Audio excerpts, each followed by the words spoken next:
അധ്യായം 7. വിധിക്കപ്പെടാതിരിക്കാൻ നിങ്ങളും വിധിക്കരുത്. നിങ്ങൾ വിധിക്കുന്ന വിധിയാൽ തന്നെ നിങ്ങളും വിധിക്കപ്പെടും. നിങ്ങൾ അളക്കുന്ന അളവുകൊണ്ട് തന്നെ നിങ്ങൾക്കും അളന്നുകിട്ടും. നീ സഹോദരന്റെ കണ്ണിലെ കരട് കാണുകയും നിന്റെ കണ്ണിലെ തടിക്കഷണം ശ്രദ്ധിക്കാതിരിക്കുകയും ചെയ്യുന്നത് എന്തുകൊണ്ട്? അഥവാ നിന്റെ കണ്ണിൽ തടിക്കഷണം ഇരിക്കെ സഹോദരനോട് ഞാൻ നിന്റെ കണ്ണിൽ നിന്ന് കരടെടുത്ത് കളയട്ടെ എന്ന് എങ്ങനെ പറയും?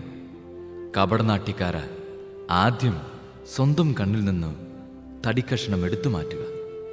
അപ്പോൾ സഹോദരന്റെ കണ്ണിലെ കരടെടുത്ത് കളയാൻ നിനക്ക് കാഴ്ച തെളിയും. വിശുദ്ധമായത് നായ്ക്കൾക്ക് കൊടുക്കരുത്. നിങ്ങളുടെ മുത്തുകൾ പന്നികൾക്ക് ഇട്ടുകൊടുക്കരുത്. അവ അത് ചവിട്ടി നശിപ്പിക്കുകയും തിരിഞ്ഞു നിങ്ങളെ ആക്രമിക്കുകയും ചെയ്തേക്കാം. ചോദിക്കുവിൻ, നിങ്ങൾക്ക് ലഭിക്കും. അന്വേഷിക്കുവിൻ, നിങ്ങൾ കണ്ടെത്തും. മുട്ടുവിൻ, നിങ്ങൾക്ക് തുറന്നു കിട്ടും. ചോദിക്കുന്ന ഏവനും ലഭിക്കുന്നു, അന്വേഷിക്കുന്നവൻ കണ്ടെത്തുന്നു, മുട്ടുന്നവന് തുറന്നു കിട്ടുകയും ചെയ്യുന്നു. മകൻ അപ്പം ചോദിച്ചാൽ കല്ല് കൊടുക്കുന്ന ആരെങ്കിലും നിങ്ങളിലുണ്ടോ? അഥവാ മീൻ ചോദിച്ചാൽ പാമ്പിനെ കൊടുക്കുമോ? മക്കൾക്ക് നല്ല വസ്തുക്കൾ കൊടുക്കണമെന്ന് ദുഷ്ടരായ നിങ്ങൾ അറിയുന്നുവെങ്കിൽ നിങ്ങളുടെ സ്വർഗസ്ഥനായ പിതാവ് തന്നോട് ചോദിക്കുന്നവർക്ക് എത്രയോ കൂടുതൽ നന്മകൾ നൽകും. മറ്റുള്ളവർ നിങ്ങൾക്ക് ചെയ്തു തരണമെന്ന് നിങ്ങൾ ആഗ്രഹിക്കുന്നതെല്ലാം നിങ്ങൾ അവർക്ക് ചെയ്യുവിൻ. ഇതാണ് നിയമവും പ്രവാചകന്മാരും. ഇടുങ്ങിയ വാതിലിലൂടെ പ്രവേശിക്കുവിൻ. വിനാശത്തിലേക്ക് നയിക്കുന്ന വാതിൽ വിസ്തൃതവും വഴി വിശാലവുമാണ്. അതിലെ കടന്നുപോകുന്നവർ വളരെയാണ് താൻ.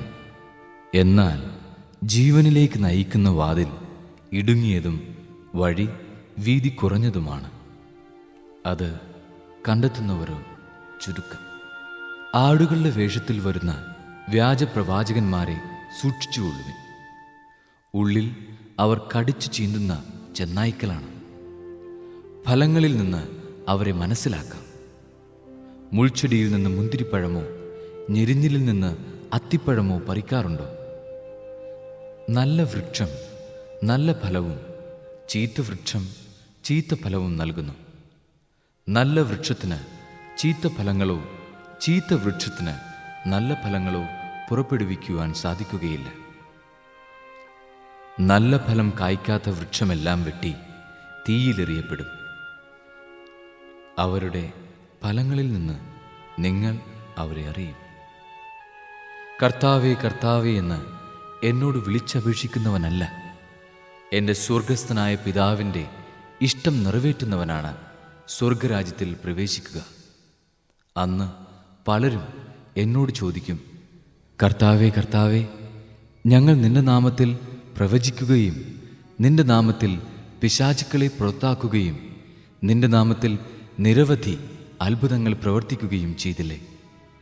അപ്പോൾ ഞാൻ അവരോട് പറയും, നിങ്ങളെ ഞാൻ ഒരിക്കലും അറിഞ്ഞിട്ടില്ല.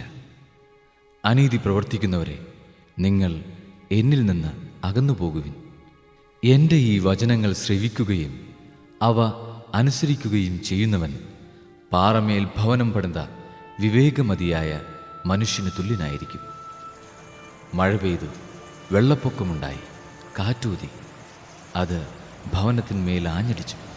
എങ്കിലും അത് വീണില്ല. എന്തുകൊണ്ടെന്നാൽ അത് പാറമേൽ സ്ഥാപിതമായിരുന്നു. എൻ്റെ ഈ വചനങ്ങൾ കേൾക്കുകയും എന്നാൽ അത് അനുസരിക്കാതിരിക്കുകയും ചെയ്യുന്നവൻ മണൽപ്പുറത്ത് ഭവനം പണിത ഭോഷന് തുല്യനായിരിക്കും. മഴ പെയ്തു, വെള്ളപ്പൊക്കമുണ്ടായി, കാറ്റൂതി, അത് ഭവനത്തിന്മേൽ ആഞ്ഞടിച്ചു. അത് വീണുപോയി. അതിൻ്റെ വീഴ്ച വലുതായിരുന്നു. യേശു ഈ വചനങ്ങൾ അവസാനിപ്പിച്ചപ്പോൾ ജനാവലി അവൻ്റെ പ്രബോധനത്തെപ്പറ്റി വിസ്മയിച്ചു.